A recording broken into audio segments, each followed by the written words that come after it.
Está escrito em Romanos capítulo 1, versículos 16 e 17 o seguinte: Porque não me envergonho do Evangelho de Cristo, pois é o poder de Deus para a salvação de todo aquele que crê, primeiro do judeu e também do grego.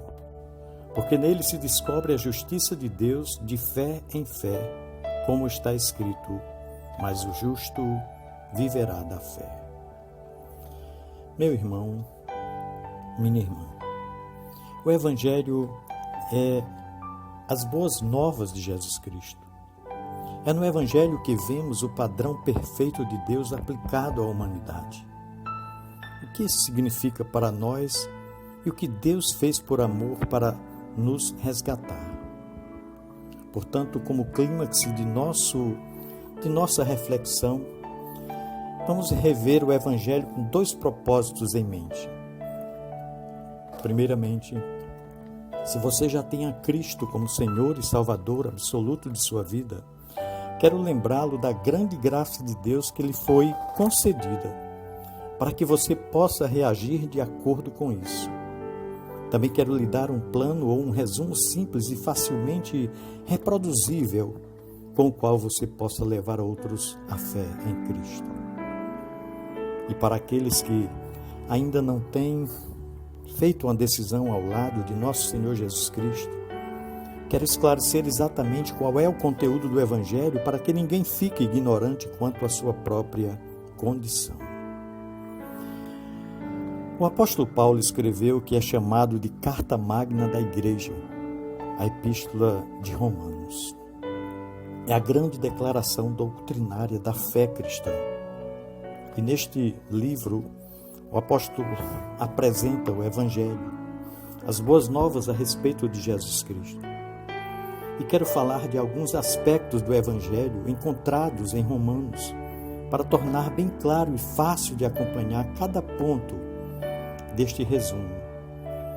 E para apreciar se realmente compreendemos o Evangelho, precisamos começar vendo a magnitude de nosso problema.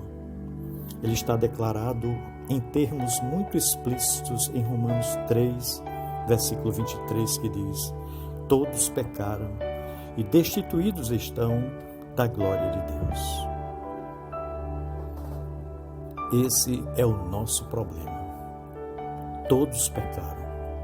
Alguns podem ser pecadores com uma aparência melhor do que a de outros.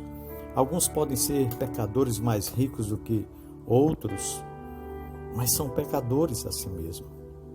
Quando Deus nos avalia, Ele não avalia por notas, não.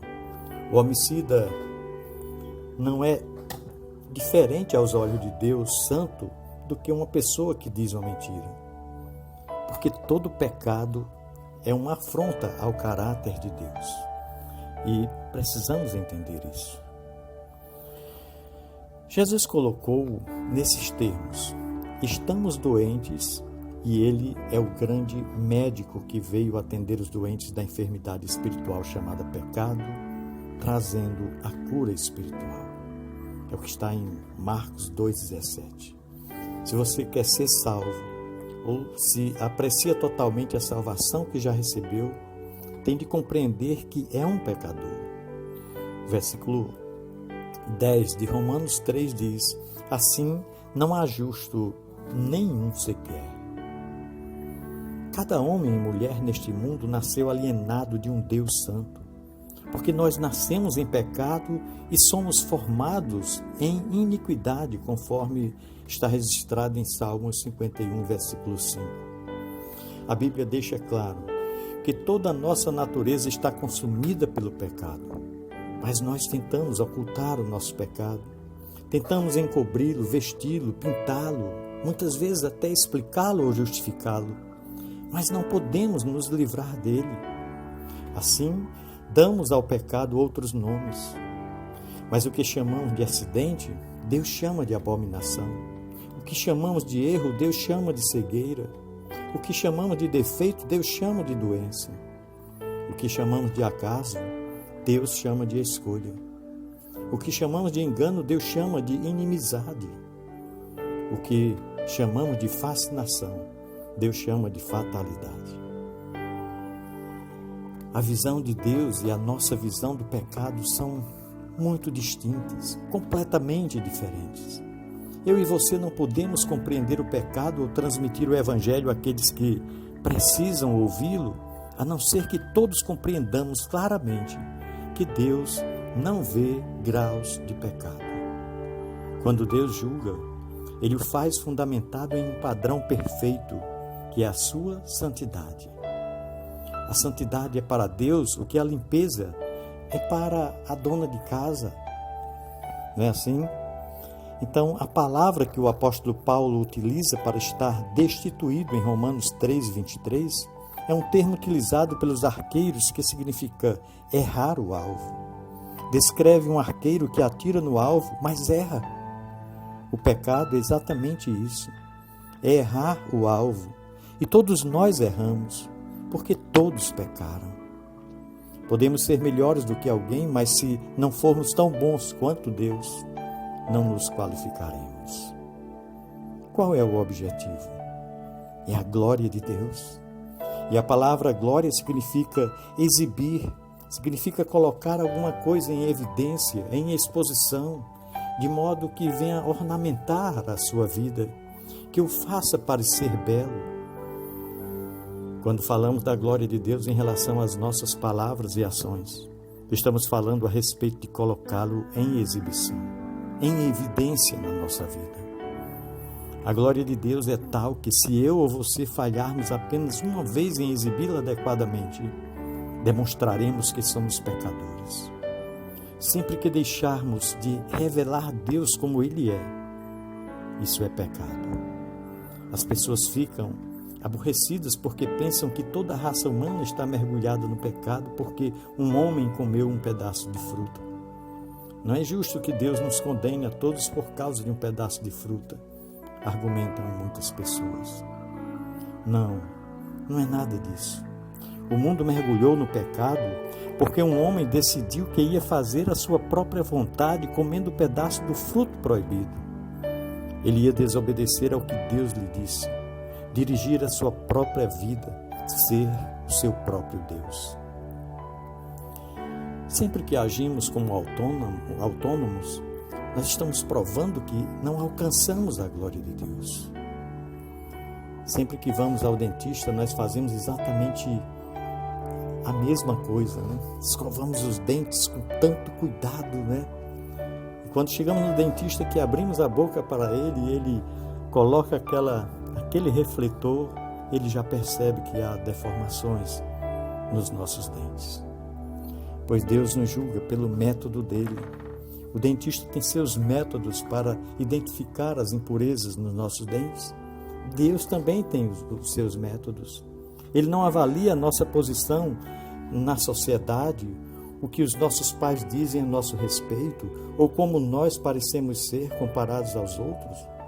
O seu objetivo é a glória do seu próprio caráter. E nós estamos destituídos dele. Sabe por quê? Porque nós erramos o alvo. Porque todos pecaram, diz a palavra de Deus. E por conta disso, todos estamos destituídos da glória de Deus. Meus queridos irmãos, todos nós nascemos com o estigma do pecado. A Bíblia diz que somos pecadores por natureza, como também por escolha. Por isso você não precisa ensinar o seu filho a mentir. Você não precisa matriculá-los em um curso para aprenderem a ser egoístas. Não, porque eles aprendem isso sozinhos. Os seus filhos, os meus filhos, os nossos filhos. Sabe por quê? Isso porque nós passamos para os nossos filhos não apenas a nossa aparência, mas também a nossa natureza. Ou seja, a propensão que todos nós temos de operar independentemente de um Deus santo. Quando as pessoas veem uma maçã com um buraco, elas presumem que o bicho da maçã abriu caminho nela e ainda se encontra ali. E costumamos brincar dizendo, né, que o pior do que encontrar um bicho em uma maçã é encontrar a metade dele. Mas o bicho da maçã não entra na maçã madura. O ovo dele é colocado na flor da maçã antes de ela se formar. A maçã, na realidade, cresce ao redor daquele bicho. Portanto, se você vira uma maçã com um buraco, é porque o bicho já saiu dali, com certeza. O buraco que você vê é simplesmente o resultado de uma coisa com a qual a maçã foi criada ou cresceu. Pois é assim, irmãos. Da mesma forma, a larva do pecado é transferida de geração a geração, de pai para filho. Portanto, o que sai é o que já estava dentro. Não interessa para onde você fuja, não poderá fugir da realidade de que Deus foi ofendido por toda a injustiça.